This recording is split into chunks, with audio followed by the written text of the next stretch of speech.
Fort Kearny was a place few had heard of, and even fewer ever left. It sat isolated in the Nevada desert, surrounded by sand, silence, and classified purpose. Officially, it was a logistics hub for Air Force operations, an unremarkable dot on the map where routine maintenance reports were filed and forgotten. Unofficially, everyone stationed there knew something about it didn't quite add up. Too many encrypted shipments arrived at night. Too many people transferred in and out without explanation. Sergeant Daniel Harlow had been at Fort Kearny for 8 months. He'd served overseas twice, first in Afghanistan, then Syria, earning commendations for bravery and a scar that traced the line of his jaw. But war had changed him. He no longer believed in medals or orders. The military, he decided, was less about honor and more about silence, keeping it, obeying it, enforcing it. That belief deepened in the desert. Every day at Fort Kearny was the same. Reports, drills, inventory audits. He worked in logistics and maintenance, a role far below his skill level, but one that kept him away from combat. Or so it seemed. Lately, Command had started asking him to sign off on shipments that didn't match their manifest jet fuel that never arrived, equipment listed under ghost units. When he asked questions, he was told not to. That night, Daniel sat alone in the supply hangar. The hum of fluorescent lights filled the room, mixing with the dry buzz of desert wind outside. He stared at the stack of reports on the table, each marked confidential in red ink. The numbers didn't make sense. Millions of dollars in maintenance costs for aircraft that hadn't flown in months. He'd been told to sign off on them by morning. The door opened softly behind him. Corporal Emma Reeves stepped inside, holding a clipboard and a cup of black coffee. She was younger than Daniel, sharp-eyed, with the calm focus of someone who noticed details others missed. She'd been transferred to Fort Kearny 2 months earlier, and had quickly built a reputation for precision. "Burning the midnight oil again?" she asked, setting the coffee near his elbow. Daniel didn't look up.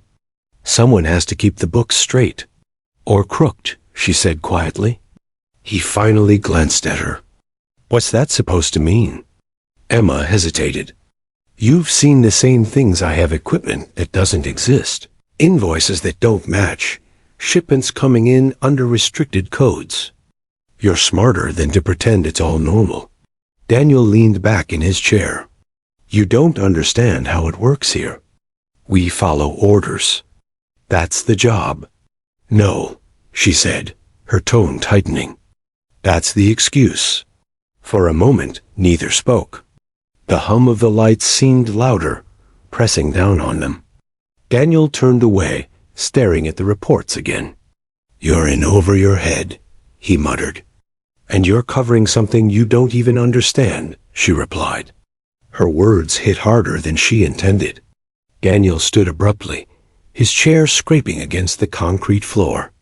"Watch your tone, Corporal." Emma didn't flinch. "You can intimidate everyone else here, but I'm not afraid of you." His jaw tightened. "I'm trying to keep this place from falling apart." "No," she said. "You're trying to protect yourself." Daniel took a step forward. "You think you know me? I know a guilty man when I see one." The tension snapped. Daniel grabbed the stack of papers and slammed them onto the table. "You think this is easy? You think any of this makes sense? They're ordering me to sign off on lies, and if I don't, I'm done. You report me, and they'll bury us both." "I'm reporting it anyway," Emma said firmly. "I've already sent copies to external review. If what's happening here's what I think it is, it's not just corruption, it's criminal." Daniel's eyes widened. "You did what?" She reached for the radio on her belt, but he moved faster. He snatched it from her hand and threw it across the room, where it shattered against the wall. "You don't know what you've done." Emma took a cautious step backward, her heartbeat pounding in her throat. "Daniel, listen to me, this doesn't have to get worse." But something inside him had already broken.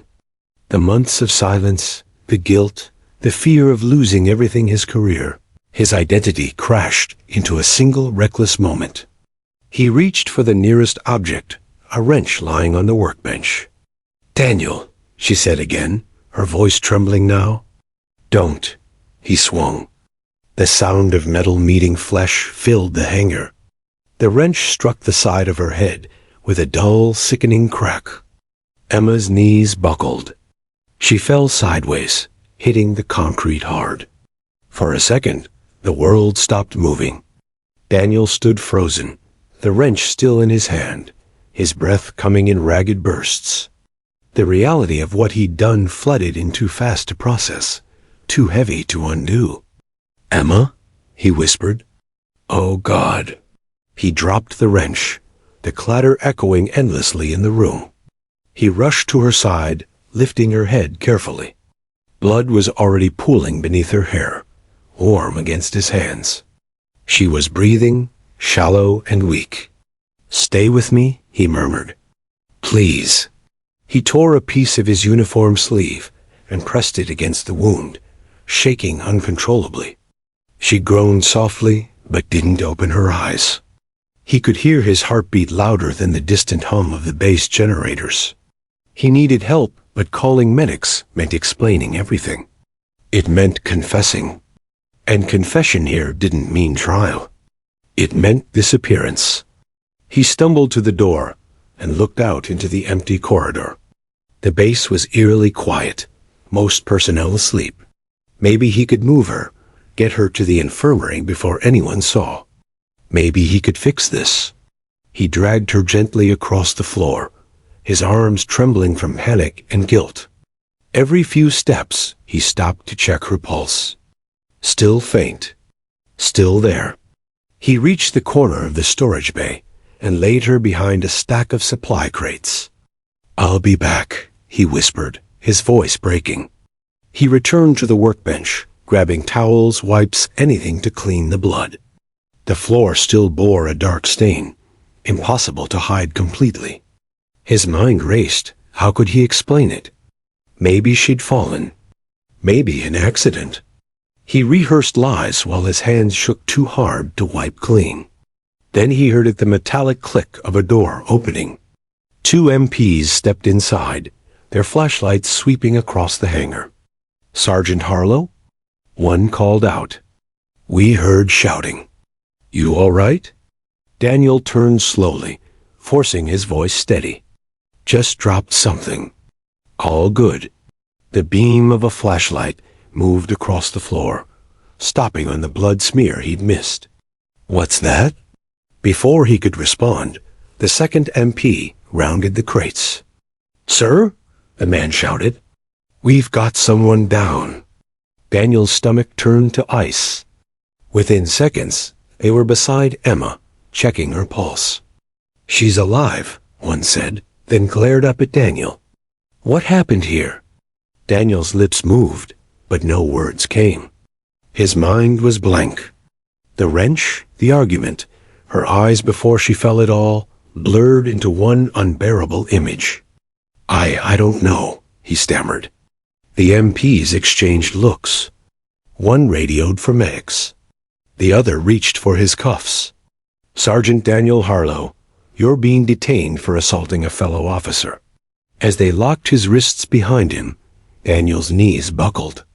The metallic clink of the cuffs was louder than the alarms that soon followed.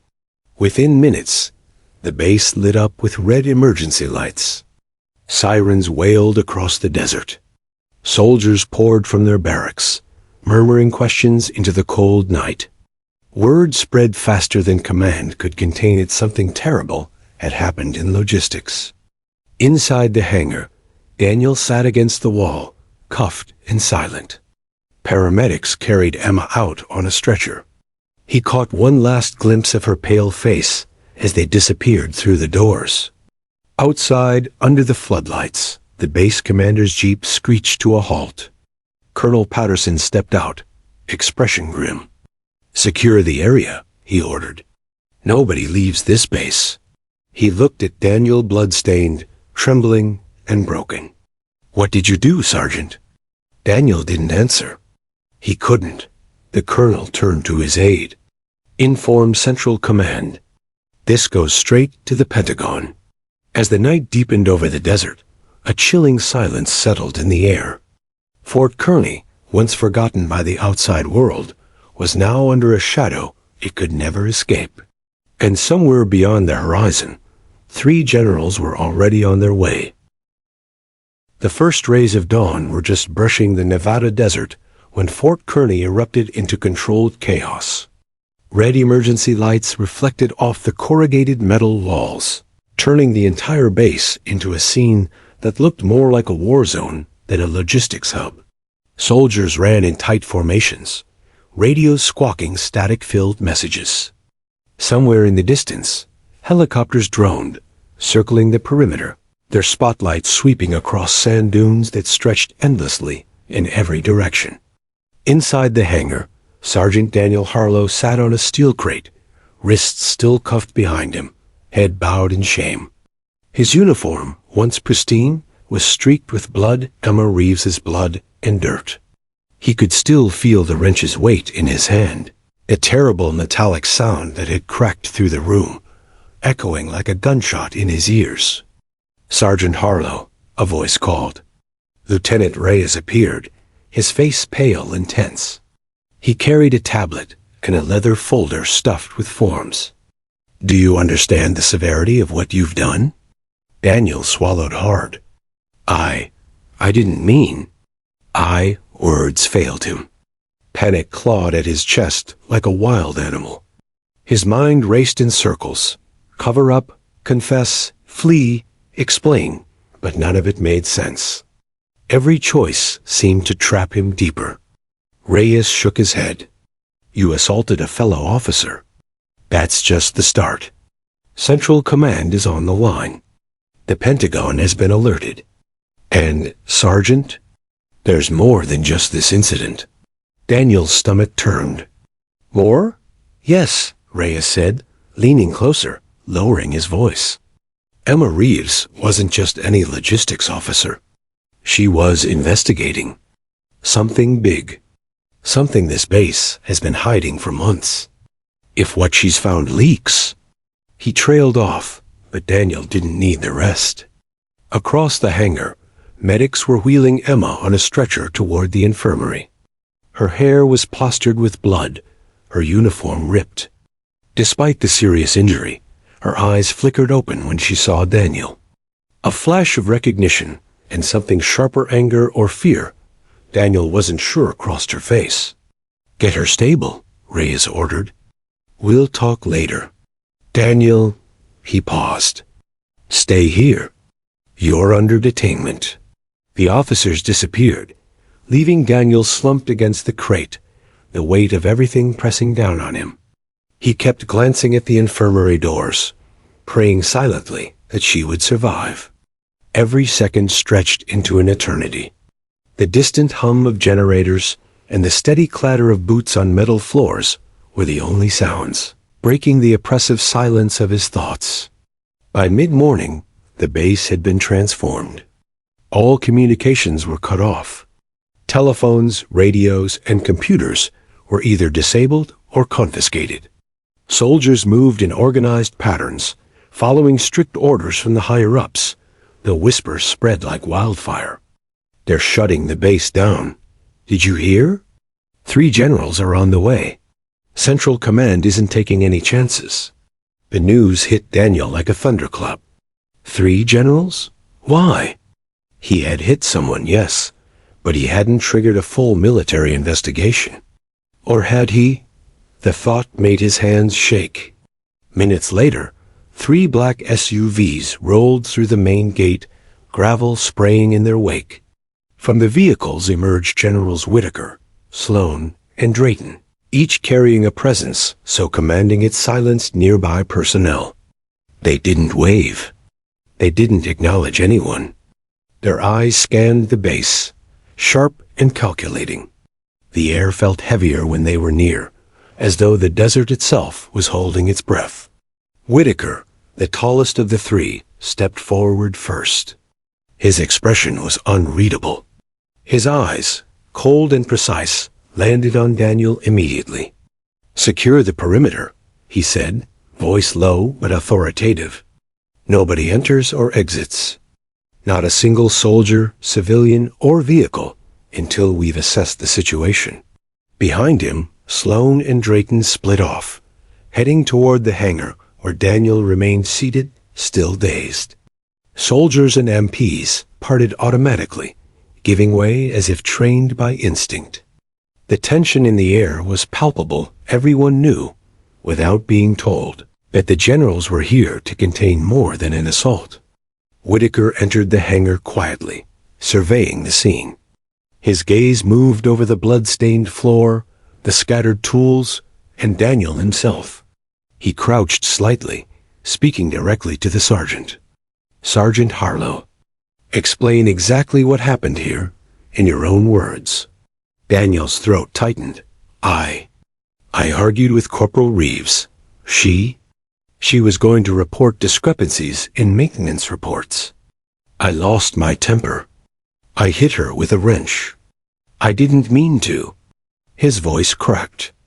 Whitaker's expression remained neutral, but the air around him seemed to hum with restrained power. "You realize this isn't just an assault, don't you?" he said softly. "Do you understand why I am here?" Daniel shook his head, fear and confusion mixing in his veins. I thought it was just a mistake. I didn't know what I was covering for." "Exactly," Whitaker replied. "You didn't know. But Corporal Reeves did." He gestured toward the infirmary. "And she sent something before you acted. Data. Evidence." Daniel's stomach lurched. What evidence?" Whitaker didn't answer immediately. He stood, walking slowly toward the exit, hand brushing against the blood-streaked crate. "The kind that could topple careers. Base operations. Entire divisions. What you did triggered a chain reaction, Sergeant. And now we have to contain it." Drayton stepped forward from the shadows. "Lock down all servers. Copy everything. No external communication. This isn't about discipline anymore. This is containment." Daniel's head spun. "Containment? I."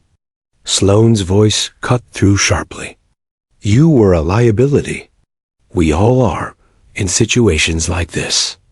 Every person, every action, every whisper can compromise an operation years in the making. She found something we didn't want found. And you." His eyes locked on Daniel's, cold and piercing. "You almost destroyed it before we even knew it existed." The generals gave precise orders. Soldiers and IT personnel rushed to secure every computer, every filing cabinet, every radio. Documentation was copied, uploaded to encrypted servers, then physically removed. Phones were disabled. Logs were reviewed. The air was alive with controlled urgency. This wasn't just about a sergeant losing his temper. This was about secrets. Secrets that could end lives, or at least careers if leaked. Meanwhile, Daniel was left in the hangar, seated on the crate, handcuffed, trembling. He watched as medics wheeled Emma out. She was pale but awake, her fingers twitching slightly. The briefest glance from her toward him conveyed a mix of anger, confusion, and something he couldn't quite name, perhaps the beginning of understanding the larger forces at play. Whitaker returned to Daniel, voice low but commanding. "You are not being interrogated for assault, Sergeant.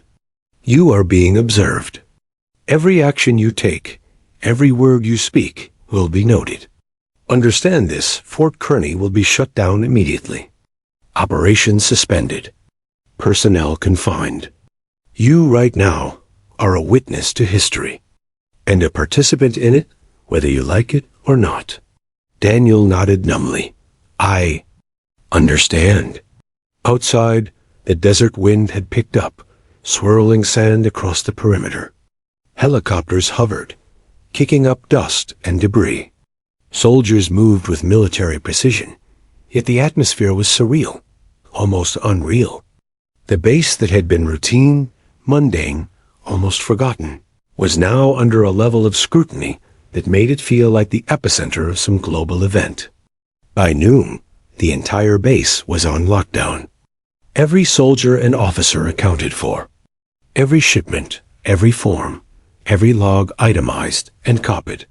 Whispers circulated about what the generals were here for, but no one dared speak aloud. Rumors floated: embezzlement, secret operations, unexplained orders, but the truth was impossible to ascertain. Even Daniel didn't know all of it yet. He sat back against the crate, trying to make sense of everything. He had hit her in a moment of rage, but that single act had unleashed forces he could not control. Plans he had no knowledge of were being executed.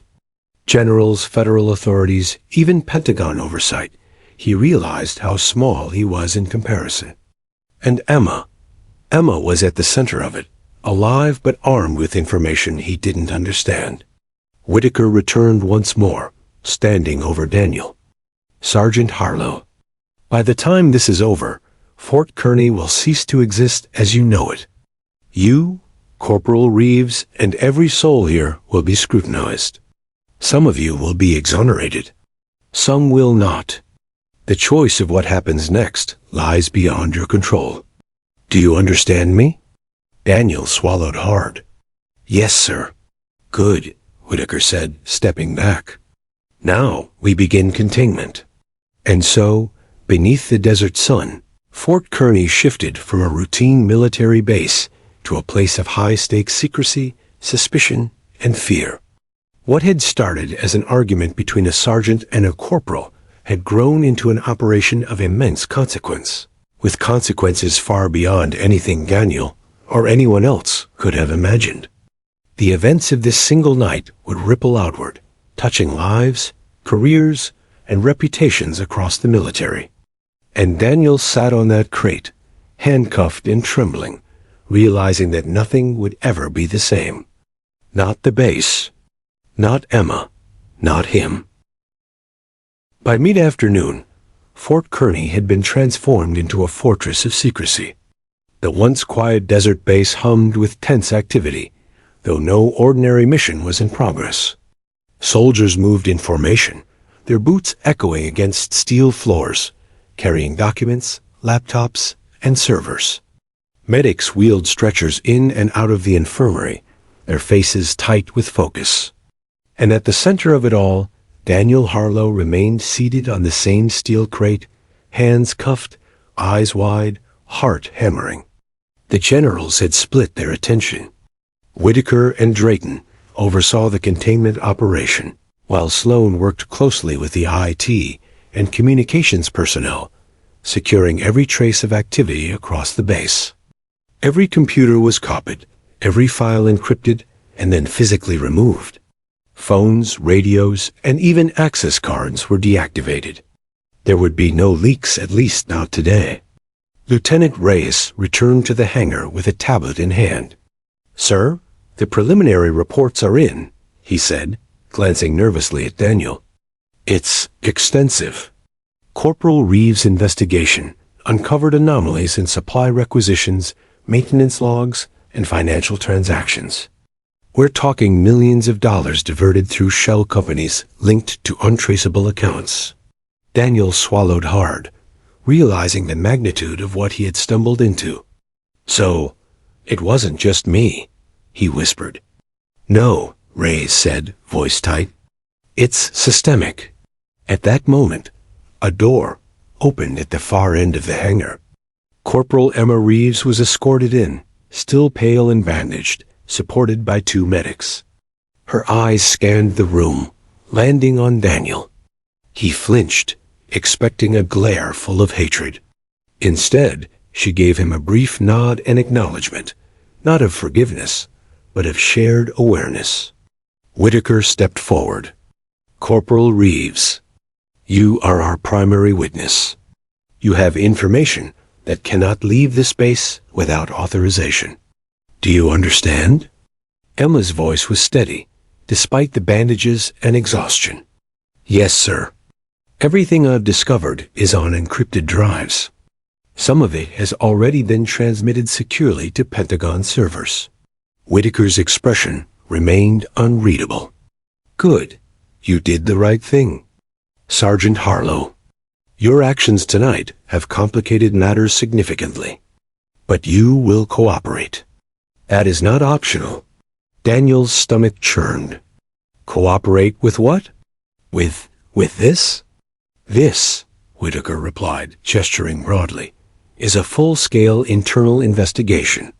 You have struck a fellow officer, yes, but the ramifications of your actions go far beyond the base. The Pentagon has already been notified, and federal oversight is now involved. Every move we make must be precise. Emma sat on a nearby crate, her bandaged head tilted slightly. So the assault. It's a secondary issue? She asked, her voice tinged with disbelief. All of this because of what I found? Whitaker nodded. Your report threatened to expose high-ranking officers and their financial misconduct. If this reaches the media, Congress, or the wrong ears, the consequences would be catastrophic. Your safety, your career, and the integrity of the operation all depend on containment. Daniel stared at her, a wave of guilt washing over him. I didn't know. I didn't know any of this. His voice broke. I just lost control. Emma's eyes softened slightly, though her voice remained firm. I've seen what's been going on here, but violence doesn't fix it. You need to understand that your single decision tonight has endangered more than yourself. Whitaker intervened. Enough. We have limited time. Corporal Reeves, you will continue to assist in the investigation under controlled conditions. Sergeant Harlow, you will remain in observation, and you will answer questions truthfully. Any deception now will make your situation far worse. Daniel nodded mutely. The enormity of the situation pressed down on him. Every report, every manipulated document, every diversion of funds, it was all real. And now, he was tangled in it because of a single, uncontrollable act. Outside, helicopters circled, their rotors kicking up clouds of dust that swirled over the desert. Soldiers moved in tightly coordinated patterns, guarding the perimeter and escorting sensitive materials. Trucks loaded with servers and hard drives rumbled toward temporary containment units set up near the barracks. Every movement had been choreographed for security and secrecy, and the generals had eyes everywhere. Whitaker returned to the center of the hangar. We are beginning a full audit. Every department, every officer, every transaction will be accounted for. You will remain where you are, Sergeant, and you will not interfere. Corporal Reeves, you will assist the audit team directly. Lieutenant Reyes, coordinate all personnel movements. This is not a drill. Everyone understands the stakes. Daniel glanced at Emma again. Despite the bandages and fatigue, she exuded a quiet intensity. She was a soldier, yes, but she was also a guardian of truth in a place designed to hide lies. Daniel felt a surge of something he hadn't expected: admiration, mixed with fear. Her bravery had set all of this in motion, and his own mistake had accelerated it. Hours passed. The hangar became a hub of activity. Auditors, IT specialists, and MPs moved systematically, copying files, cross-referencing logs, and interrogating personnel. Daniel watched silently, overwhelmed by a sense of helplessness. His mind replayed the moment he had struck Emma over and over, each replay sharpening his horror. He had almost killed her. And now, in the most ironic twist, her courage was forcing him to confront far more than he could have imagined. By late afternoon, the generals convened in the command center. Screens lined the walls, displaying base schematics, personnel locations, and encrypted communications. Whitaker, Sloan, and Drayton stood over the display, speaking in low tones that carried authority through the room. Everything they uncovered tonight is just the tip of the iceberg, Sloan said. If any of this leaks. He didn't finish the sentence, but the implication was clear. Careers destroyed, operations compromised, perhaps worse. Whitaker nodded.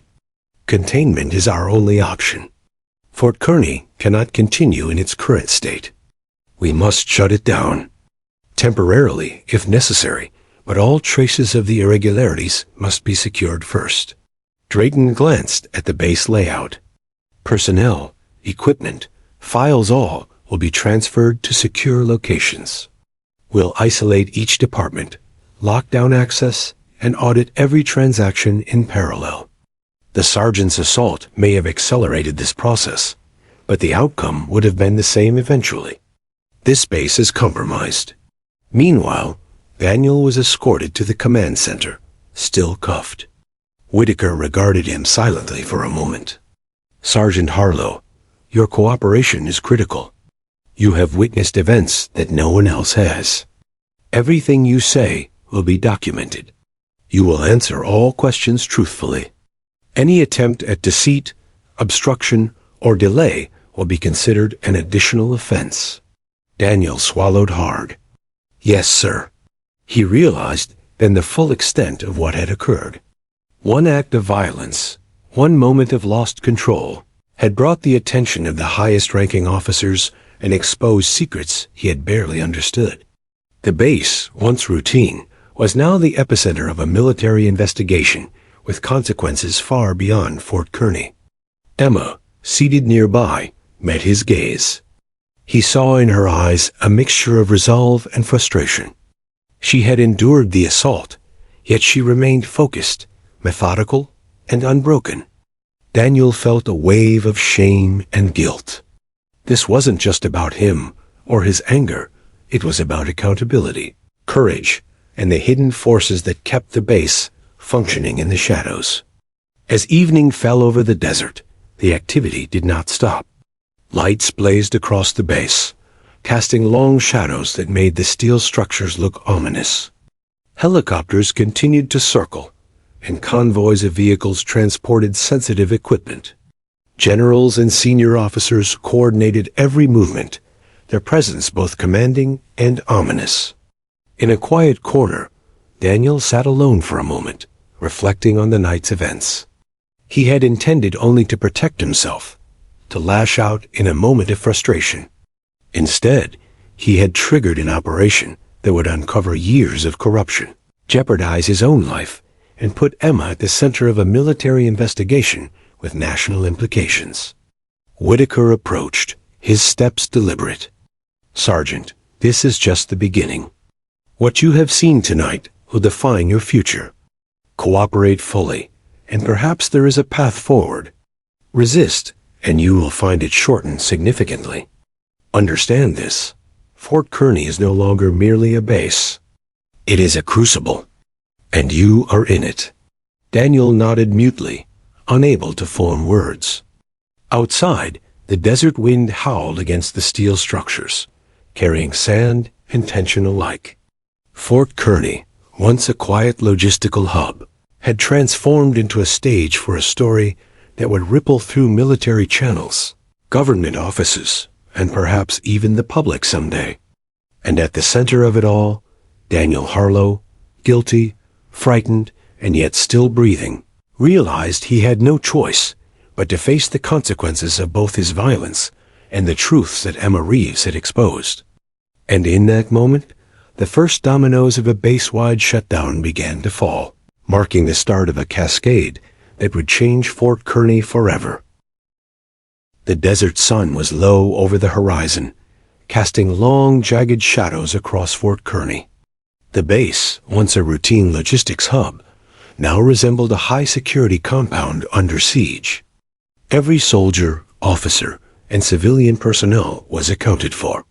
The hum of generators, the clatter of boots, and the low whir of hovering helicopters created a tense symphony, each note echoing across the sand and steel.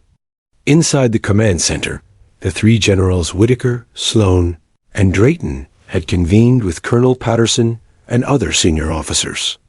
Their voices were low but firm, carrying the weight of authority an unspoken consequence. Containment is our top priority, Whitaker began, scanning the room with piercing eyes. No information leaves the base. Every document, every log, every computer file is to be secured immediately. If anything leaks, it could reach Congress, the press, or worse. We cannot afford exposure. Sloan stepped forward, pointing to a large digital map of the base projected on the wall. Red icons indicated lockdown sectors, blue for personnel movements, and yellow for sensitive equipment. We've secured the primary servers and communications lines, he reported. Temporary lockdown measures are in place for all non-essential personnel. Anyone not critical to operations is confined to quarters. Drayton added, "We'll need full cooperation from the staff. That includes Sergeant Harlow. His actions have complicated the chain of command and made containment more urgent." Daniel, seated in a chair near the wall with his hands cuffed, swallowed hard. He felt every pair of eyes in the room on him, weighing, judging. The enormity of his mistake pressed down like a physical weight, pinning him in place. He had hit Emma Reeves, a fellow officer, an innocent in the chain of command, but now he was a part of something far larger, something beyond his control. Colonel Patterson spoke, his voice tight with tension. "The medical team has stabilized Corporal Reeves. She's conscious and alert, but still fragile. She'll be assisting with auditing sensitive materials and cross-checking financial anomalies." Whitaker nodded. "Good. Reeves is our key witness. Everything she has uncovered must be documented and secured. We will verify her findings against internal logs and external records." He turned to Daniel. "Sergeant Harlow, your role is observation and cooperation. You will answer all questions truthfully. Any attempt to obstruct the investigation will be treated as an additional violation." Daniel swallowed and nodded, his voice barely audible. "Yes, sir." The generals dispersed to oversee operations across the base. Soldiers moved quickly, efficiently, securing offices, laboratories, and storage bays. IT specialists copied files onto encrypted drives, while auditors cross-referenced records with external databases. Every digital footprint, every paper trail, every transaction was under scrutiny. Daniel remained in the command center, his eyes flicking nervously to Emma. She sat across the room, wrapped in a blanket over her uniform, her head still bandaged. Despite her condition, there was a calm intensity in her posture. She had been assaulted, nearly killed, yet she was composed, focused. Every so often, she typed rapidly on a secure laptop, her fingers flying over the keys. Daniel felt a surge of guilt. He had caused this chaos, and now she was working tirelessly to fix it. Hours passed. The sun dipped lower, turning the desert sky into a canvas of red and orange. Outside, helicopters hovered silently, casting long shadows across the base.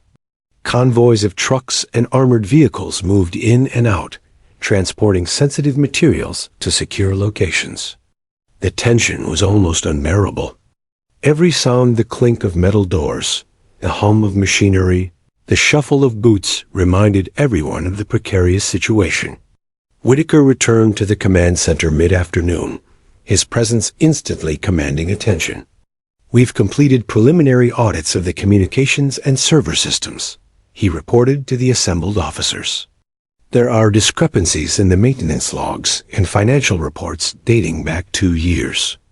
Multiple accounts have been diverted, funds misappropriated, and several contracts falsified. The scope is larger than we initially anticipated." Daniel's stomach churned. He had suspected irregularities, but he hadn't imagined something on this scale. Millions of dollars misdirected, operations compromised, and potentially high-ranking officers involved. And all of it had been exposed because Emma had done her job and he had lost control.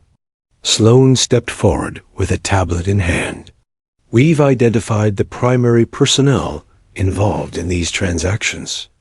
Our next step is to conduct interviews and cross-check their alibis. All communication lines are monitored, and we will maintain strict lockdown until this is resolved." Drayton added, "The base will be shut down temporarily. Essential operations will continue under our supervision, but all non-critical missions are suspended. The entire perimeter is secured, and movement is strictly controlled. Anyone attempting to bypass these measures will be detained." The generals then split up, each taking responsibility for a sector of the base. Whitaker oversaw the auditors and IT personnel. Sloan coordinated personnel containment and communications. Drayton managed logistics, transport, and security. Every action was deliberate, measured, and precise. The base had become a machine of controlled tension. Meanwhile, Daniel was escorted by Lieutenant Reyes to a temporary observation room near the center of operations. The room was small, metal walls lined with reinforced panels, a single chair bolted to the floor, and a window looking onto the hangar below. He sat in the chair, hands cuffed, his mind racing. He replayed the events of the night over and over, the argument, the rising anger, the wrench, the strike, and the immediate panic afterward. Each memory was sharper, more vivid, more terrifying. He had hit her. He had endangered her life. And now he was a pawn in a much larger game he barely understood. Through the window, he saw Emma moving through the hangar, directing personnel, checking documents, her movements precise despite her injuries. He felt a mixture of awe and shame. She had exposed corruption that could have toppled careers. Yet here she was, working under immense pressure while he sat immobilized by guilt. By evening, Whitaker convened another briefing. Officers, auditors, and personnel in the operation gathered in the command center. Whitaker stood at the head of the room, his presence commanding silence. The preliminary findings confirmed systemic misappropriation of funds, falsified reports, and irregular contracts. These actions have involved multiple departments and several personnel across ranks. Our priority is containment, verification, and security. All operations remain suspended. The base will operate under federal supervision until further notice. He turned to Daniel. "Sergeant Harlow, your role remains the same. Observation and cooperation. You will provide information on what you personally witnessed and any relevant details about interactions with personnel involved in irregular activities." Daniel nodded mutely. His mind whirled. He had never felt smaller, more insignificant, yet more critical at the same time. His moment of violence had put him at the center of an unfolding investigation that could affect dozens, perhaps hundreds of lives. Hours stretched into night. Fort Kearny, illuminated by floodlights and helicopter beams, hummed with activity. Soldiers moved efficiently, auditors scrutinized every document, and IT specialists copied, encrypted, and secured files. Helicopters rotated overhead, trucks transported materials to secure locations, and the perimeter was monitored by every available guard. The desert wind whipped sand across the base, adding a ghostly element to the already tense scene. Daniel remained seated, hands cuffed, watching Emma and the operation unfold. Every so often, a senior officer passed, giving him a measured glance. He realized the weight of responsibility, not just for his actions, but for understanding the truth of the base he had served. Whitaker finally addressed the assembled personnel once more. "This is not a drill. You are witnessing an unprecedented containment operation. Cooperation is mandatory. Any deviation will be treated as obstruction. The integrity of the base, the careers of everyone here, and the safety of those involved depend on your discipline. Remember that. You are all accountable." As the night deepened, Daniel remained in the observation room, alone with his thoughts. He had caused chaos, yet he had also inadvertently accelerated the exposure of wrongdoing. Emma's courage and diligence were holding the base together, while he sat immobilized by guilt and fear. Outside, the desert wind carried dust and tension alike, whispering through the fences, sweeping over the sand, and echoing against the steel structures of Fort Kearny. He realized then that nothing would ever be the same. Not the base, not the personnel, not even himself. A single act of violence had triggered events far beyond his control, and the ramifications were only beginning to unfold. Fort Kearny had become a crucible, testing loyalty, courage, and morality under the most extreme conditions. And in the eye of that storm, Daniel Harlow understood that he had no choice but to confront the consequences of his actions. The corruption he had uncovered, and the extraordinary measures now being executed to contain it.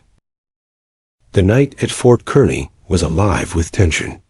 Under the glare of floodlights and the constant hum of generators, the base had transformed into a fortress of controlled chaos. Soldiers moved like clockwork. Auditors and IT specialists scuttled between rooms with laptops and encrypted drives. And medics tended to Emma Reeves, keeping her stable as she worked tirelessly despite her injuries. The three generals Whitaker, Sloan, and Drayton had taken command of every operation. They had split responsibilities. Whitaker oversaw auditing and containment. Sloan coordinated personnel and communications, and Drayton managed logistics and transport. Each movement was deliberate, measured, precise. Every creak of the floor, every metallic clang echoed under the weight of unspoken consequences. Sergeant Daniel Harlow remained under observation, still handcuffed, his eyes wide with guilt and fear. Each passing hour was a reminder of the enormity of his actions. One strike with a wrench had set off a chain reaction that now threatened careers, reputations, and perhaps even the integrity of entire military operations. Emma Reeves sat near the command center, wrapped in a blanket over her blood-stained uniform. Despite the pain in her head and the fatigue in her body, she worked diligently, typing rapidly on a secure laptop. Her eyes, sharp and focused, scanned reports, logs, and digital trails. She cross-referenced names, dates, and amounts, slowly piecing together a picture of corruption that spanned years. Daniel watched her, silent. He wanted to speak, to apologize, but words felt meaningless. Every glance at her reminded him of his mistake, the wrench, the strike, the instant he had lost control. And yet, despite everything, she was the reason the base could still function. Without her, the generals would have no witness, no guide through the chaos. Whitaker called a meeting in the command center. Personnel from auditing, IT, and security were assembled. The room was tense, lit only by the glow of screens displaying files, logs, and blueprints of the base. "We've confirmed the scope of discrepancies," Whitaker began, his voice low but commanding. "Multiple departments, multiple personnel, and multiple falsified accounts spanning over 2 years.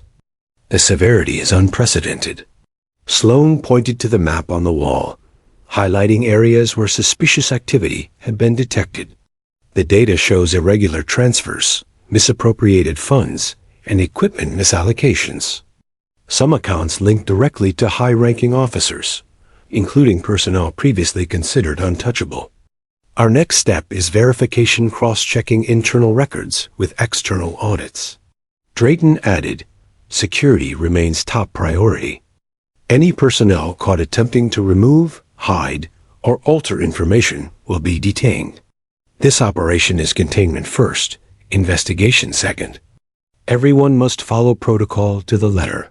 Daniel was brought into the room, still cuffed. Whitaker's gaze bore into him. "Sergeant Harlow, your observations from last night are critical. You were present during an incident involving Corporal Reeves. You will provide a detailed account of everything you witnessed, including any interactions with personnel involved in irregular activities.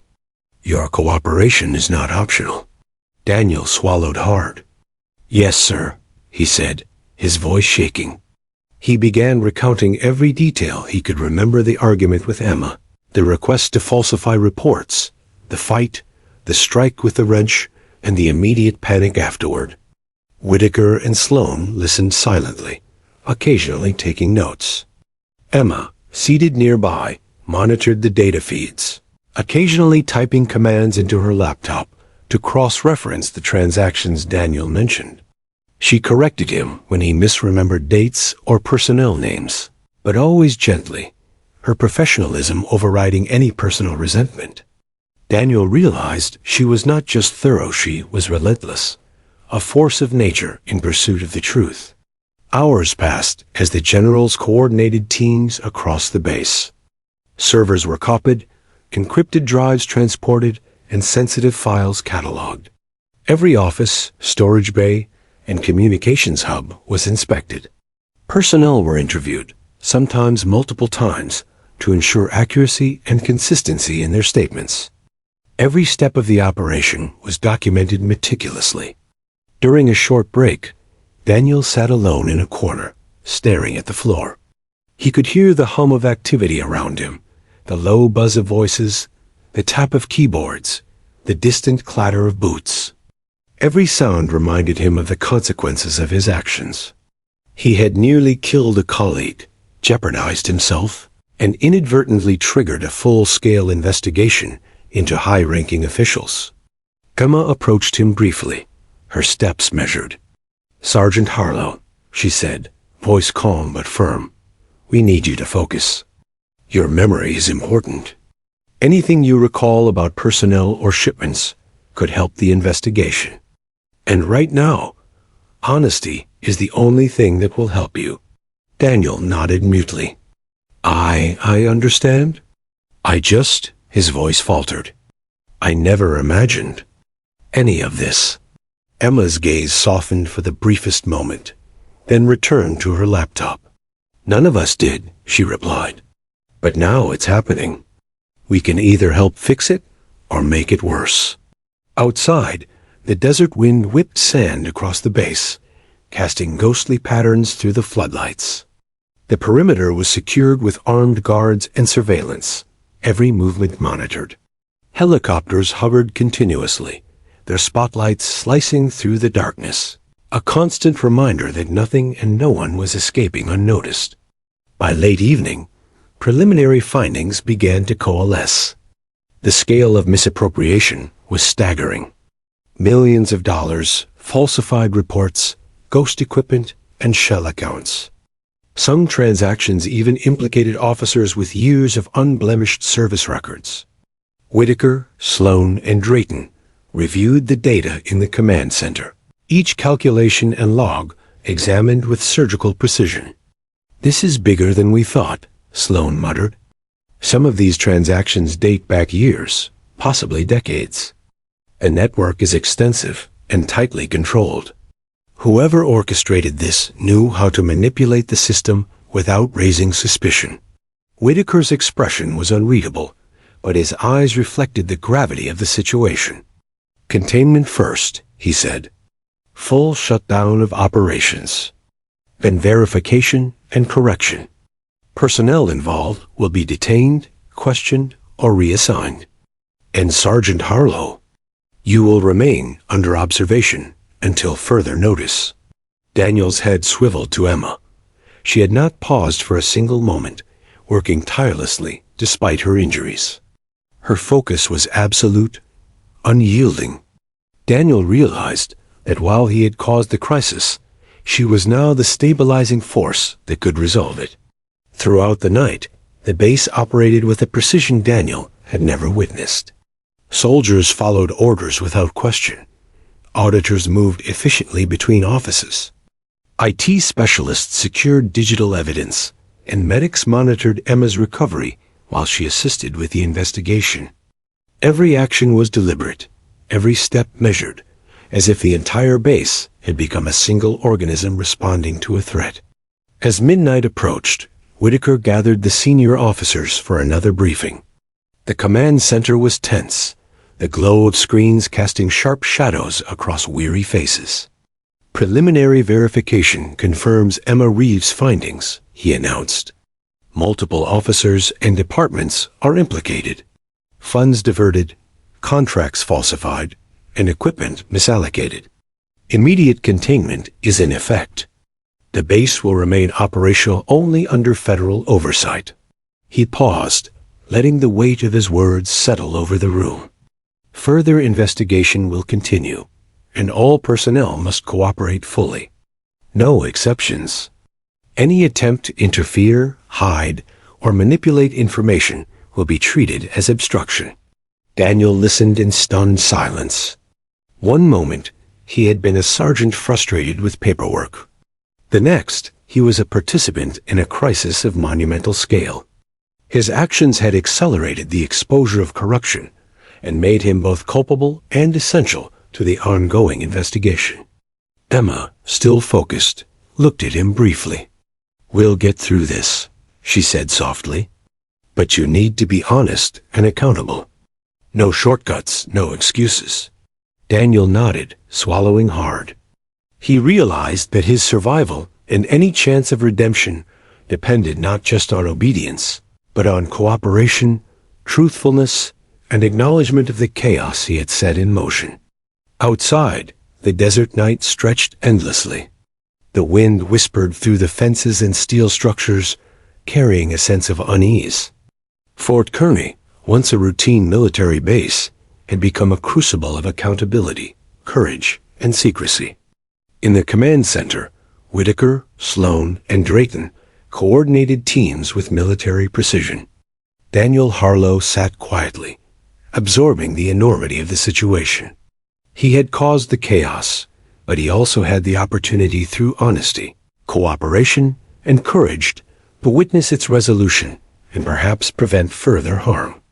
And in the shadows of the desert, Fort Kearny continued its transformation. What had begun as an assault on a single officer had evolved into an operation of national significance. The consequences of this night would ripple through the lives of everyone involved, reshaping careers, reputations, and the very fabric of the base itself. Daniel realized then that this was only the beginning. The real challenges were just beginning: interrogations, audits, and exposure to truths far larger than anything he had imagined. And he, along with Emma Reeves and the base personnel, would have to face them together. Fort Kearny, once isolated and forgotten, was now a crucible, and the night had only just begun. The desert night pressed down on Fort Kearny, thick with tension and the metallic hum of generators. The base, once a routine logistics hub, had become a labyrinth of shadows, lights, and controlled panic. Helicopters hovered in steady rotations above the perimeter, their searchlights cutting swaths of white across the sand and steel. Every movement, every sound, echoed with significance. Inside the command center, Whitaker, Sloan, and Drayton were coordinating the next phase of containment and investigation. The preliminary audits had revealed systemic corruption, but the scope of the network was still partially hidden. They had only scratched the surface of what Emma Reeves had uncovered. Whitaker stood over a large digital display, scanning rows of data. "We have identified primary personnel involved in financial misappropriation," he said, voice cold and deliberate.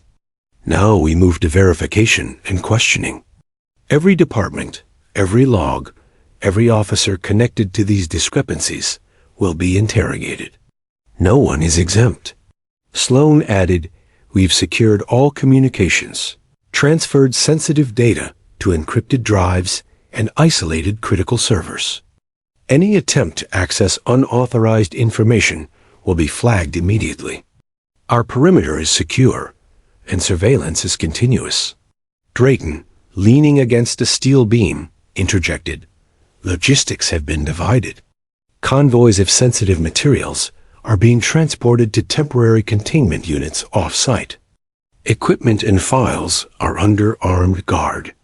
We cannot afford mistakes or leaks." Daniel Harlow remained in the observation room, handcuffed, his mind spinning with guilt and disbelief. He had entered Fort Kearny, expecting routine duties and discipline. Now, he was a participant in an operation of unprecedented scale. His actions, the wrench, the strike, the loss of control, had catalyzed events far beyond his imagination. Emma Reeves, stabilized but still bandaged, continued her relentless work. She typed rapidly, cross-referencing personnel, shipments, financial logs, and maintenance records. Her focus was unbroken by pain, fatigue, or the trauma of the assault. Every so often, she paused to review her notes, ensuring her calculations and cross-checks were flawless. Daniel watched her, awe and guilt intertwining in his chest. She had exposed corruption, orchestrated an internal investigation, and saved the integrity of the base, all while he had nearly ended her life. By early morning, interrogations began. Whitaker oversaw the process with meticulous attention. Officers and enlisted personnel were called into temporary rooms, separated from one another, and questioned regarding discrepancies, falsified reports, and unusual transactions. Military police were stationed outside every door, ensuring containment and control. Daniel was brought into the first round of observation interviews. Whitaker positioned him in a small room across from a junior officer implicated in irregularities. "Sergeant Harlow," Whitaker began, "observe and provide any relevant information. Your memory of events may be critical to verifying discrepancies." The officer sat across the table, sweating, hands fidgeting. I don't know what you mean," he stammered. Daniel recalled his interactions, the orders to falsify reports, the unusual shipments he had questioned but was told to ignore, the suspicious personnel movements. He recounted everything he could remember, carefully, without embellishment. Whitaker listened silently, taking notes and occasionally glancing at a nearby screen where Emma was monitoring data inputs. After the session, Daniel was escorted back to his observation room. He leaned against the wall, exhausted by the moral and psychological weight of his participation. Every recollection, every admission reminded him of how fragile the system had been, and how easily it could have collapsed entirely if Emma had not acted. By mid-morning, a critical development emerged. Emma had cross-referenced shipping manifests with maintenance logs and financial records. The result was staggering. Millions of dollars in diverted funds, falsified maintenance reports for aircraft that didn't exist, and shipments that had been misdirected for personal gain. Even more concerning, some implicated officers were connected to outside contractors with questionable affiliations. Whitaker convened an emergency briefing in the command center. "The discrepancies are broader than we anticipated," he said, voice echoing through the room. "Some of these transactions go back years, and we are now identifying personnel connected to external parties. This may have national security implications. All activity must be tightly controlled." He turned to Daniel. "Sergeant Harlow, you will continue to observe. Your testimony regarding last night's incident and any anomalies you witnessed is now central to the investigation." Daniel swallowed hard. "Yes, sir," he replied, voice barely above a whisper. Whitaker then addressed Emma.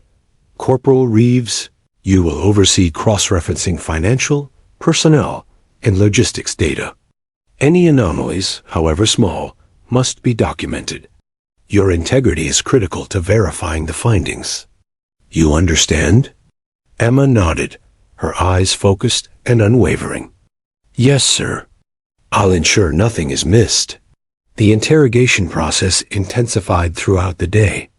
Officers were questioned repeatedly, sometimes confronted with conflicting evidence, sometimes shown discrepancies they had hoped to remain hidden.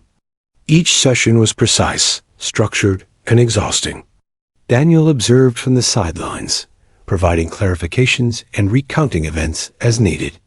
He realized that every detail he remembered could tip the scales of accountability, either clearing personnel or implicating them further.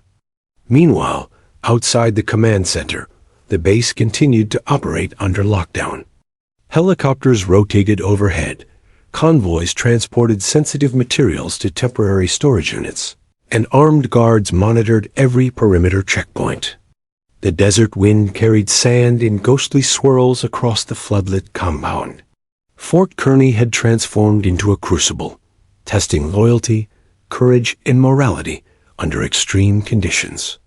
By evening, preliminary patterns emerged. Certain officers had coordinated transactions across departments, manipulating both personnel and resources to divert funds. Others had acted independently, exploiting loopholes in logistics and maintenance protocols. Emma compiled her findings into detailed reports, ensuring every connection, every anomaly, and every transaction was accounted for. Daniel watched her work, silent, realizing that her meticulous diligence had not only revealed the truth, but also contained a crisis that could have spiraled into disaster. Whitaker convened another briefing as night fell. The room was tense, lit by the glow of screens displaying intricate data flows and personnel charts. Preliminary findings confirmed systemic corruption, he said. Funds diverted, falsified reports, and equipment misallocated. Multiple personnel across ranks are implicated. Our next step is containment and formal accountability. The base will operate under federal supervision until further notice. Drayton added, all personnel must cooperate fully. Any attempts to hide information, tamper with data, or interfere with operations will be treated as obstruction and punished accordingly. This is not optional. Daniel realized, with growing dread, that his own actions had initiated the scrutiny that now exposed layers of misconduct far beyond him. Yet he also understood that his cooperation, combined with Emma's diligence, was crucial in ensuring the integrity of the investigation. As the night deepened, Fort Kearny remained alive with activity. The desert wind howled against steel walls, sand swirling around floodlights. Every shadow seemed to hold a secret. Every clatter of metal reminded the personnel of the high stakes at play. Daniel remained in observation, watching Emma coordinate audits, guiding IT specialists, and verifying findings with surgical precision. He felt both admiration and guilt, knowing that without her, the entire operation might have failed.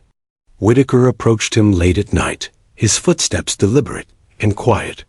Sergeant Harlow, the investigation is far from over, he said, voice low but firm. Your role is to observe, report, and cooperate. Your actions last night have consequences that extend beyond yourself. Do you understand? Daniel nodded mutely. Yes, sir. Whitaker's eyes softened briefly, though his voice remained firm. This is a crucible. Integrity, cooperation, and truth are your only paths forward. Fail, and the consequences will be severe. Succeed, and you may salvage some measure of redemption. Daniel sank into the chair, overwhelmed. He understood now that his moment of violence had catalyzed events that would ripple far beyond the base. And yet, he also realized that he could contribute to the resolution if he stayed honest, vigilant, and committed. Outside, helicopters continued to circle. Floodlights cast long, dramatic shadows, and the desert wind whispered across sand dunes and steel structures. Fort Kearny was no longer a quiet, forgotten outpost. It had become a crucible of accountability, courage, and unyielding scrutiny. And Daniel, handcuffed and exhausted, watched Emma Reeves continue her tireless work, realizing that the survival and integrity of the base now rested on her determination and on his ability to face the consequences of his own actions. The first light of dawn painted the Nevada desert in muted gold and orange, but inside Fort Kearny there was no sense of peace. The base had become a fortress of discipline and scrutiny, a crucible in which careers, reputations, and even lives hung in the balance. Helicopters rotated above, their rotors slicing the air with precise regularity, while armed guards monitored the perimeter like hawks. Every movement was calculated, every order deliberate. Sergeant Daniel Harlow sat in the observation room, his wrists still cuffed, mind spinning with the weight of the previous night's events. The assault on Emma Reeves had set everything in motion. He had lost control, yet his actions had accelerated the exposure of corruption within the base. Every officer, every shipment, every falsified report had become part of a larger investigation, now under the direct supervision of the three generals, Whitaker, Sloan, and Drayton. Emma, bandaged but determined, moved with tireless precision. She oversaw the ongoing audit, cross-referencing financial logs, shipment manifests, and personnel records. Every anomaly she uncovered added another layer of clarity to the sprawling web of corruption. Her dedication was unwavering, and even Daniel could not hide his admiration mixed, of course, with guilt. Without her, the investigation would have stalled long before reaching the critical evidence that had now surfaced. Whitaker convened a morning briefing with senior officers. His tone was measured but grave. Preliminary verification confirmed systemic corruption across multiple departments, he announced. Funds diverted, contracts falsified, and equipment misallocated. The scope includes personnel with high-level access and external affiliations that may have national security implications. Containment is our top priority. Sloan stepped forward, pointing to a digital map of the base projected on the wall. Red icons indicated areas where anomalies were most severe, while blue icons highlighted personnel under investigation. We've established a full lockdown of all non-critical operations. No one enters or exits without authorization. Any deviation is grounds for immediate detention. Communication is restricted to secure channels only. Drayton added, convoys transporting sensitive materials to temporary containment units are under armed escort. All equipment and documentation is cataloged and secured. This operation is meticulous because the consequences of error are immense. Daniel listened, heart pounding. The gravity of the situation pressed down like an invisible weight. His single act of violence had made him complicit in a crisis far beyond anything he had imagined. And yet, the general's strict containment measures had prevented the chaos from spreading further. Every detail mattered now. Every observation he made, every recollection he provided, could either aid the investigation or complicate it further. The first round of formal interrogations began. Officers implicated in irregularities were called individually to small reinforced rooms. Military police guarded every door, ensuring no unauthorized communication. Daniel observed, recounting specific incidents when questioned. Some officers tried to deflect or fabricate stories, but Emma's meticulous cross-referencing exposed inconsistencies immediately. Sergeant Harlow, Whitaker said, observing one session, your role is critical. Do not allow personal emotions or fear to cloud your recollection. Accuracy is paramount. Daniel nodded, swallowing hard. He could feel the weight of each sentence, each recollection, knowing that his cooperation could decide the outcome for multiple personnel. He had no choice but to remain truthful, no matter how uncomfortable. By mid-morning, a disturbing pattern began to emerge. Certain officers had coordinated complex schemes to divert funds and falsify maintenance, logs for aircraft and vehicles that did not exist. Others had acted independently, exploiting systemic loopholes in logistics and procurement. The scale of deception was staggering, far beyond what anyone at Fort Kearny could have predicted. Whitaker convened a follow-up briefing with the three generals and Colonel Patterson. The patterns indicate intentional, long-term corruption, he said, his voice low but firm. We are now expanding our review to include external contracts, shipment histories, and financial transfers that may involve outside parties. This could have implications beyond Fort Kearny itself.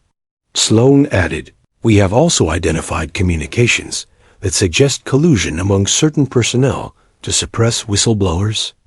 Any individual found obstructing this investigation will face immediate consequences, including potential criminal charges. Drayton outlined the operational plan for the day.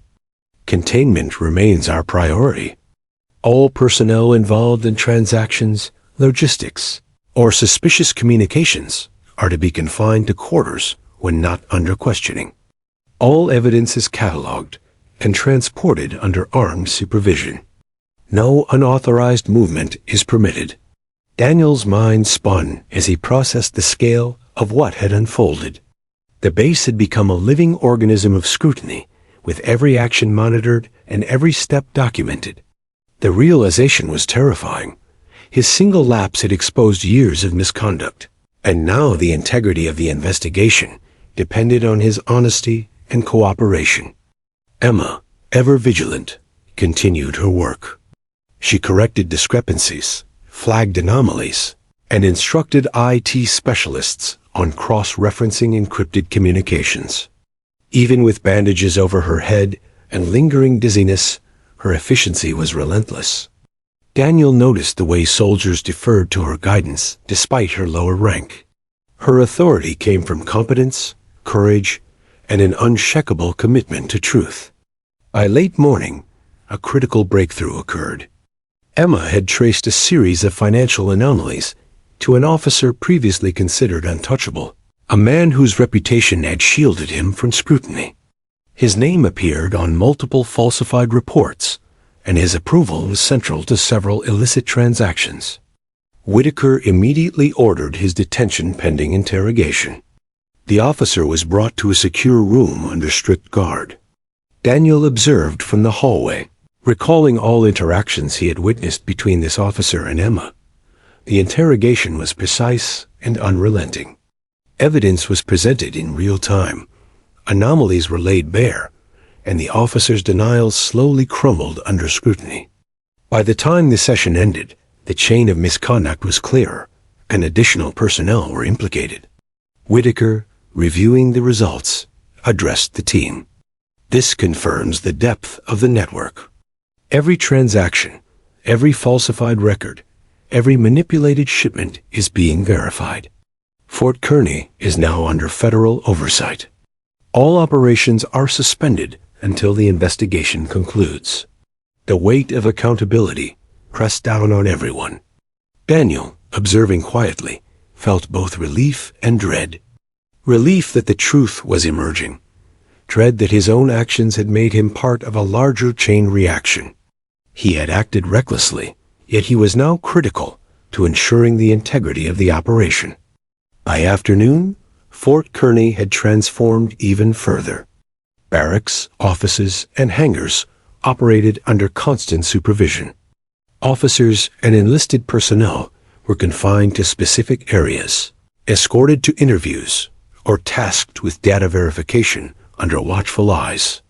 Every step was monitored, every communication recorded. The base was no longer routine. It was a high-stakes operation unfolding in real time. Daniel observed Emma coordinating teams of IT specialists and auditors. She moved seamlessly between departments, issuing precise instructions and ensuring anomalies were flagged and documented. He realized then that her role extended beyond mere auditing. She had become the linchpin of containment, the human element ensuring that chaos did not spiral further. As evening fell, Whitaker gathered a final briefing for the day. Containment is holding. Verification is ongoing. Preliminary findings indicate extensive misconduct, but the network is now mapped and traceable.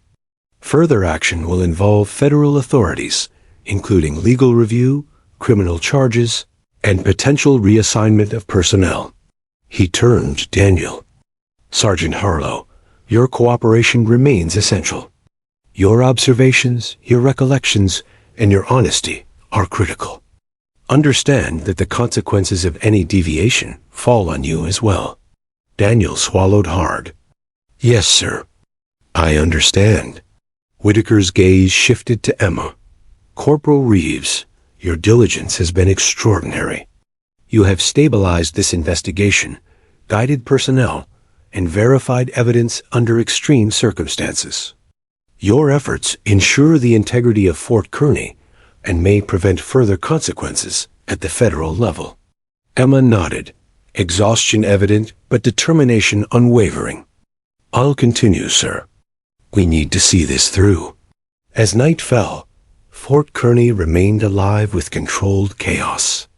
Helicopters rotated, armed convoys moved sensitive materials, and officers were escorted to secure rooms for questioning. The desert wind whipped across the fences, sand swirling under floodlights, a ghostly reminder of the isolation and scrutiny enveloping the base. Daniel sat in the observation room, reflecting on the day's events. One act of violence, one moment of uncontrolled anger, had catalyzed an investigation that revealed systemic corruption, threatened high-ranking personnel, and reshaped the base entirely. And yet, he also realized that the crisis had revealed extraordinary courage, determination, and integrity embodied most clearly in Emma Reeves. The sun rose over the Nevada desert, casting sharp lines of light over Fort Kearny's steel structures. Helicopters continued their rotations, but today carried a sense of finality. The base had operated under continuous lockdown for days, every department scrutinized, every transaction verified. The three generals Whitaker, Sloan, and Drayton had orchestrated the largest internal containment operation in Fort Kearny's history. Sergeant Daniel Harlow sat quietly in his observation room, wrists still cuffed, but his mind alert. The weight of his actions, the strike that had triggered the crisis, pressed on him, yet he had become indispensable to the investigation. Without his recollections, certain connections might have remained hidden. He had been reckless, but honesty and cooperation had given him a chance at redemption. Emma Reeves, bandaged and tired but unwavering, moved between teams of auditors, IT specialists, and MPs. Her meticulous work over the past days had been pivotal. Each financial discrepancy she uncovered, every shipment she traced, every falsified record she verified, brought Fort Kearny closer to full accountability. Daniel watched her from across the room, a mixture of admiration, guilt, and relief washing over him. Whitaker called a final morning briefing in the command center.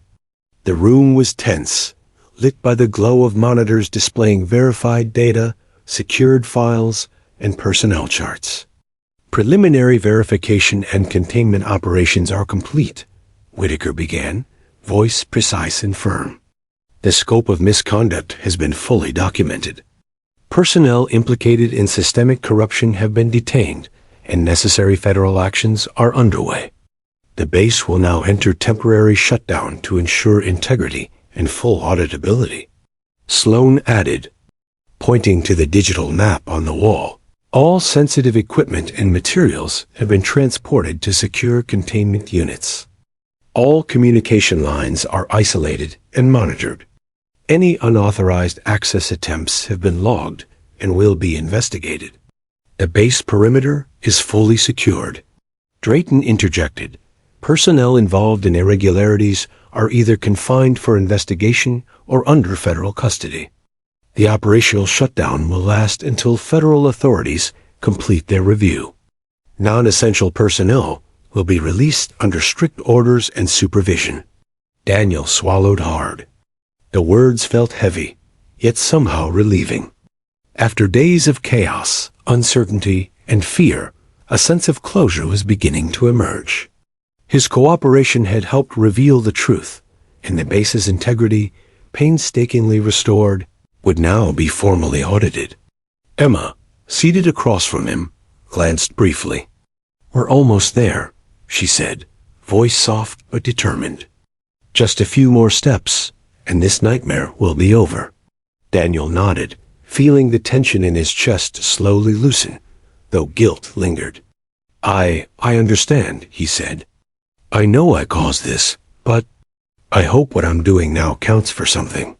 Whitaker's gaze softened slightly. "It does, Sergeant Harlow. Cooperation and accountability are now the only measures that matter. You have an opportunity to make amends through honesty and diligence. The final phase of the operation began. Federal oversight teams arrived at the base, reviewing every document, personnel file, and shipment. Emma coordinated with auditors and federal agents, guiding them through intricate cross-references, ensuring no anomaly was overlooked. Daniel remained nearby, providing detailed accounts of observations and incidents he had witnessed, particularly those linked to key personnel implicated in the corruption network. By mid-afternoon, the full scope of the operation was evident. Several officers faced immediate suspension or reassignment, while others were formally detained pending further investigation. Millions of dollars in diverted funds had been traced and documented, equipment misallocations rectified, and all external contracts reviewed. The base was finally under complete accountability. Whitaker convened a final briefing with Emma, Daniel, and the remaining senior officers. Fort Kearny has undergone an unprecedented containment and verification process, he said. The base is now secure, the personnel network mapped, and all systemic irregularities accounted for. Federal oversight will continue for the next several weeks, but we have restored integrity to operations. This outcome could not have been achieved without precise, tireless efforts. He turned to Emma. Corporal Reeves, your diligence has been extraordinary. You have saved Fort Kearny from collapse and ensured the truth was fully revealed. Your courage under attack, attention to detail, and commitment to integrity are exemplary. Emma's lips pressed into a thin line, exhaustion clear in her posture, but she nodded. Thank you, sir. I just did what needed to be done. Whitaker's gaze then shifted to Daniel. Sergeant Harlow, your actions, though initially reckless, have now contributed to the resolution. Your honesty and cooperation have provided critical insight. While consequences for your assault on Corporal Reeves remain, your willingness to face the truth and participate in this investigation is acknowledged. Daniel's chest tightened. The reality of his culpability mixed with relief. He had caused harm, yet he had also helped prevent a far greater disaster. Yes, sir, he said, voice steady. I understand, sir. Outside, the desert wind carried a sense of calm. Helicopters rotated less frequently.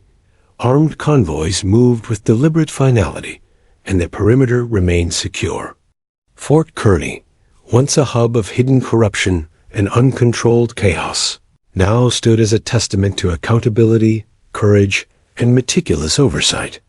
Emma and Daniel walked together briefly, moving between audit teams and containment units. Daniel glanced at her, seeing the toll the past days had taken. The bandages, exhaustion, and unyielding determination etched into her features. He swallowed hard. Emma, I'm sorry, he said quietly. For everything, I shouldn't have.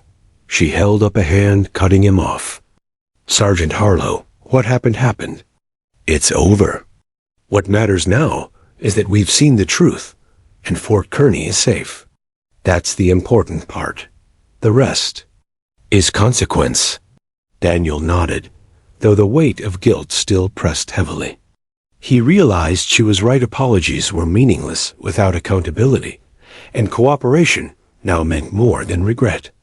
As evening fell, the last convoys transported sensitive materials to secure containment units outside the base. Federal oversight teams documented every transaction, every personnel file, and every piece of evidence. Helicopters rotated for the final time, and armed guards began standing down as the base prepared for temporary shutdown. Whitaker, Sloan, and Drayton gathered once more in the command center for a final review. All systems have been audited, Whitaker said. Personnel accounted for, anomalies verified, funds traced. Fort Kearny is now secure, though operations will remain suspended until federal review concludes. Lessons learned here will inform future procedures to prevent similar breaches. Drayton added, containment has been successful. Coordination with federal authorities ensures that no information is lost, no personnel overlooked, and no action unaccounted for. This is the culmination of days of relentless effort and vigilance. Sloan nodded. The base has survived scrutiny, corruption has been exposed, and integrity restored. What remains now is monitoring, ongoing review, and the consequences for those responsible. Daniel stood quietly, reflecting on the journey. The assault, the chaos, the relentless scrutiny all had led to this moment. He had caused harm, yet his cooperation and honesty had been indispensable. He had witnessed courage, integrity, and tireless determination embodied in Emma Reeves, and he had learned the harsh cost of losing control. Emma approached him one final time, her expression softening. "This is over," she said. "Fort Kearny is safe. We did what needed to be done. Now, it's time to face the consequences and move forward." Daniel nodded slowly, feeling a strange mixture of relief and apprehension. The past days had reshaped his understanding of responsibility, courage, and the importance of truth. He had caused chaos, yet he had also been part of the solution. Whitaker addressed the remaining personnel one last time. Fort Kearny is now under federal supervision. Containment operations have been successful and integrity restored. Lessons from this operation will guide future procedures. Accountability has been demonstrated, courage acknowledged, and cooperation rewarded. This concludes the immediate operation, but the repercussions and consequences will continue. As night fell over the Nevada desert, Fort Kearny stood illuminated by floodlights. A fortress of steel and sand, quiet now, yet forever changed. Daniel Harlow, once reckless and impulsive, understood that accountability, honesty, and courage were the only paths forward. Emma Reeves, tireless and resolute, had proven that one person's determination could stabilize chaos and reveal the truth. The base, temporarily shut down, was no longer merely a hub of operations. It was a testament to the consequences of actions, the importance of integrity, and the extraordinary power of courage in the face of danger. And as the desert wind swept across the empty hangars and barracks, Daniel realized that the crucible of Fort Kearny had ended, but the lessons, the scars, and the truths uncovered would resonate far beyond the steel walls, shaping not only the future of the base, but the lives of all who had survived its trials.